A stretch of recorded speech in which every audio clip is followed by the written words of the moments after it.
मक्खन मलाई की तरह आपके मुंह में घुल जाने वाली क्रीमी मज़ेदार सी बर्फ़ी की रेसिपी जिसे बनाना बेहद आसान है। सिर्फ 10 मिनट में बनने वाली बर्फ़ी की रेसिपी बहुत ही आसानी के साथ और बहुत ही जल्दी बन जाती है। इसके लिए आपको कोई घंटों इंतज़ार करना नहीं पड़ेगा। रेसिपी शुरू करते हैं। रेसिपी को एंड तक देखिएगा बगैर स्किप किए, ताकि आप भी इसी तरह की मज़ेदार और झटपट बर्फ़ी तैयार कर सकें।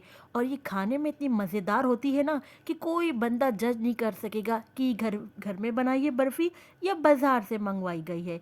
इसको ज़्यादा से ज़्यादा शेयर करें, लाइक करें और कमेंट्स बॉक्स में अपनी कीमती राय का इज़हार करें, और इससे हमारी हौसला अफ़ज़ाई होती है कि हम कैसा काम कर रहे हैं। चलें, ये मज़ेदार सी मिनटों में बनने वाली बर्फ़ी बनाना स्टार्ट करते हैं, लेकिन उससे पहले आप लोगों ने दिल्ली के ज़ायक़े को सब्सक्राइब करें, बेल के बटन को ज़रूर प्रेस कीजिएगा। तो चलें, मज़ेदार सी बर्फ़ी बनाना स्टार्ट करते हैं। सबसे पहले जो मेन काम होता है ना, हमें जिस बर्तन में बर्फ़ी जमानी ना, उसकी प्रिपरेशन करना। तो आप इसके लिए कुछ भी ले सकते हैं। मैंने मोल ले लिया है, इसको आप बटर पेपर से या मैंने प्लास्टिक रैप लिया है, आप इस तरह प्लास्टिक रैप रह सकते हैं, उसको हम घी से ग्रीस कर लेंगे।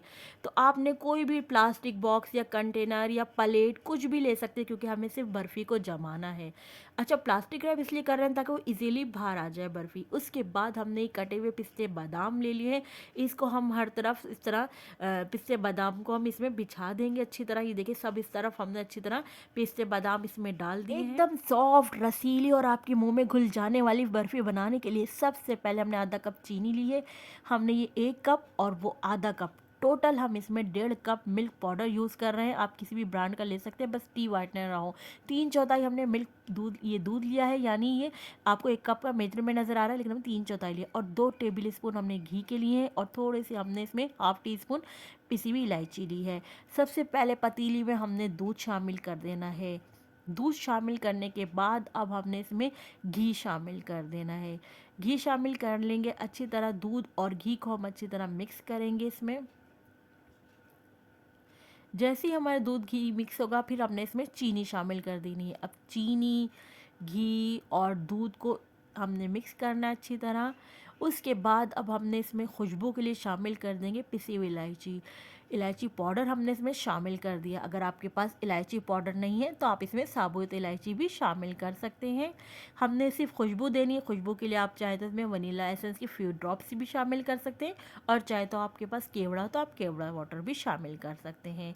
अच्छी तरह मिक्स करेंगे। हमने इतना मिक्स करना है कि हमारी चीनी डिज़ोल्व हो जाए। आप देख रहे हैं हमारी चीनी अच्छी तरह डिज़ोल्व हो गई। जब चीनी डिज़ोल्व हो जाएगी तो उसके बाद हम शामिल करेंगे इसमें मिल्क पाउडर, या आप किसी भी ब्रांड का मिल्क पाउडर ले सकते हैं, बस ख्याल रखिएगा टी वाइटनर ना हो। अच्छी तरह मिक्स करेंगे हम इसको मिल्क पाउडर को दूध के मिक्सचर में। इतना अच्छी तरह हमने मिक्स करना है कि बिल्कुल तमाम ये डिज़ोल्व हो जाए मिल्क पाउडर, कोई भी लम्स ना रहे। बस आपने जल्दी जल्दी इसमें मिक्स करते जाना है। अच्छा, मैं आपको यहाँ पर एक और बात बताऊँ। अगर आप दूध यूज़ नहीं करना चाहते, जो हमने लिक्विड वाला दूध यूज़ किया है गाय का, अगर आप वो यूज़ नहीं करना चाहते, इसके लिए आप क्या करेंगे, शीरा भी बना सकते हैं। वो शीरा पानी और चीनी का आप बनाइएगा। यानी अगर आपने 1 कप चीनी ली है ना, तो आधा कप आपने पानी लेना है, उनका आपने दोनों को मिक्स करके शीरा बना लेना है। बाकी तमाम सेम इंग्रेडिएंट्स आपने इसी तरह बनाना है, इसी तरह आपने यूज़ करना है तमाम इंग्रेडिएंट्स को। बस दूध की जगह आपने शीरा और चीनी बना लेना, और इसी तरह मिल्क पाउडर तमाम चीज़ें ऐड करके इसी तरह। अब देखिए, आपने हमने तमाम इसमें इंग्रेडिएंट्स शामिल कर दिए। जब तमाम इंग्रेडिएंट्स हम इसमें शामिल कर देंगे, तो बस अब इसको इतना पकाना है कि ये यकजान हो जाए। तो बस अब हम पकाते रहेंगे। और इस स्टेज पर आप लोगों को मेरी रेसिपी अच्छी लग रही है तो प्लीज़ दिल्ली के जायके को सब्सक्राइब कर दें, वीडियो को लाइक कर दें। आप लोगों का बेहद शुक्रिया। आप देख रहे हैं कितना सिमटता गया ये। इसकी हम इतना मतलब मिक्स करते जा रहे हैं, इतना पका रहे हैं कि बिल्कुल ये सिमटता जाए। तो देखिए, ये बिल्कुल सिमट गया। अब हमने क्या करना है, एक प्याली में थोड़ा-सा हमने निकाल लेना है बॉल। अगर इसकी बन गई तो ये तैयार। ये देखिए, हम जब से इसको अच्छी तरह पका ही रहा, अगर इस मोमेंट पे आपको घी कम लगे तो आप इसमें थोड़ा-सा घी और ऐड कर सकते हैं, अगर आपका चिपक रहा हो। अच्छा देखिए, जो हमने ठंडा करने के लिए निकाला था, अगर इसकी बॉल बन जाती तो आप समझ जाएँ कि आपकी पक गया है, रेडी हो गया। अगर बॉल नहीं बने तो आपने जब तक और मज़ीद इसको पकाते रहना। देखिए, हमारी बॉल बन गई थी, यानी हमारा रेडी हो गया है मिक्सचर, बर्फ़ी रेडी हो गई है। अब हम इसको, जो हमने प्रिपेयर किया था मोल्ड, इस मोल्ड में हम निकाल लेंगे। और अच्छी तरह इस मोल्ड में जब हम सारा निकाल लेंगे, तो बस हमने इसको क्या करना है, इस तरह स्पून के ज़रिए, स्पैचुला के ज़रिए आपने इसको इक्वल करना है, बैलेंस करना है, ताकि तमाम इसमें हमारे मोल्ड में अच्छी तरह आ जाए। तो अगर आपको देखिए स्पून से ना हो रहा तो आपने क्या करना है, स्पून के बैक पर आपने घी लगा देना है, उसे ग्रीस कर लीजिएगा स्पून से ना घी को तो और इस तरह इसको प्रेस करते जाइएगा, अच्छी तरह दबाते जाइएगा। और अगर हाथों की मदद से करना चाहें तो हाथों की मदद से भी इसको आप प्रेस कर सकते हैं। बर्फ़ी के मिक्सर को इस तरह हमने पूरे मोल्ड में फैला लिया है, हाथों की मदद से अच्छी तरह हमने इसको प्रेस कर लिया था।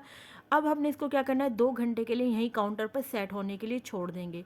तो हम आपसे मिलते हैं 2 घंटे बाद, यहीं काउंटर पर हमने रहने देना है। 2 घंटे हो गए जी, हम निकालते हैं अपनी बर्फ़ी को अपनी प्लेट में। देखें कितनी आसानी से, कितनी ईज़िली जो हमने प्लास्टिक रैपर लगाया था या आपके पास बटर पेपर हो, कुछ भी आप इस तरह लगा सकते हो, तो कितनी ईज़िली रिमूव हो गया। अब हमने पिस्ते बादाम वाली साइड के टर्न करके आपको दिखाते, माशाल्लाह ज़बरदस्त। आप देख रहे हैं माशाल्लाह कितना ज़बरदस्त लुक आया है। जो हमने पिस्ते बादाम इसमें सेट किए थे, क्या ज़बरदस्त गार्निश किया था हमने। देखिए माशाल्लाह ज़बरदस्त हमारी बर्फ़ी तो माशाल्लाह से देख रहे हैं आप, माशाल्लाह से कितनी ज़बरदस्त ही हमारी बर्फ़ी तैयार हुई। क्या इसकी लुक नज़र आ रही है। अब आपने इसकी कटिंग करनी जैसे चाहें आप, इसकी मर्ज़ी शेप दे लें आप इसकी। मैं आपको बता दूँ कि आप इसको आराम से 15 से 20 दिन के लिए आप इसको स्टोर कर सकते हैं, लेकिन मुझे पता है ये रुकेगी नहीं इतने दिन तक, क्योंकि ये बनी इतने मज़े की कि हाथों हाथ ही ख़त्म हो जाएगी।